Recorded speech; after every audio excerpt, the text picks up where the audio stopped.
అందరికీ నమస్కారం అండి. ఇప్పుడు నేను కేక్ ఎలా తయారు చేయాలో చూపిస్తున్నాను. కప్పు బొంబాయి రవ్వ తీసుకుని అరకప్పు బెల్లం తీసుకుని పావు కప్పు పాలు కొంచెం పట్టొచ్చు కూడానండి, పావు కప్పు మీద ఎక్కువే పడతాయి. వేసుకుని కలుపుకోవాలి. మిశ్రమాన్ని బాగా కలిపిన తర్వాత యాలకుల పొడి ఉంటుంది కదా, కొద్దిగా యాలకుల పొడి వేసుకొని బాగా కలపండి.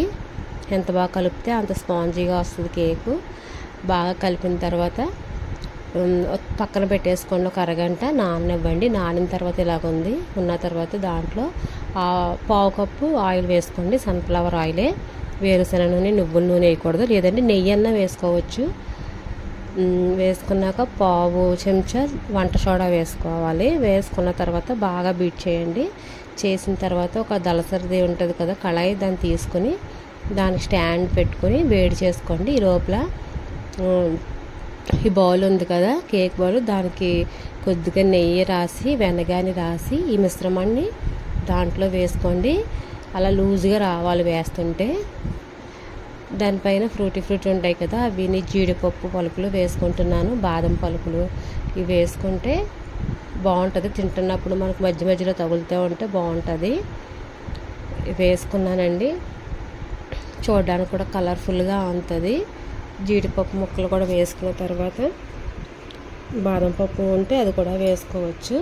వేసుకున్న తర్వాత పైన లోపల ఇసుక కానీ లేదంటే సాల్ట్ కానీ ఏమి వేయట్లేదు. ఇదివరకైతే అలా చేసేవాళ్ళం, కానీ ఇప్పుడు అలాగ డైరెక్ట్గా పెట్టేసుకుని పైన మూత పెట్టేసుకోండి. అరగంట ఆగితే చాలు.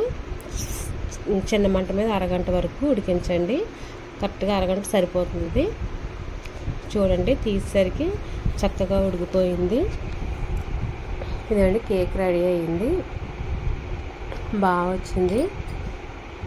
కేక్ ఉడికిపోయిందండి. గుచ్చితే కూడా ఏమీ అంటుకోవట్లేదు.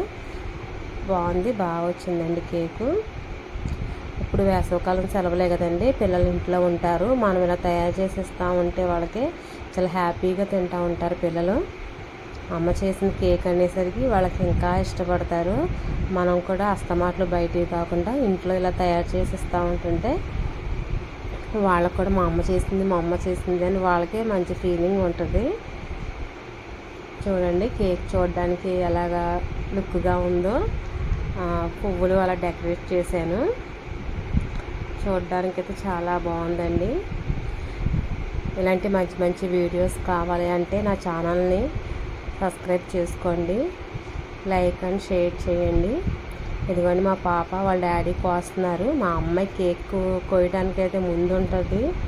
ఇంకా ఎప్పుడు కోసి తిందామా అని చూస్తుంది. ఇదిగోండి, చూడండి ఎంత స్పాంజీగా వచ్చిందో కేకు. ఇంతే.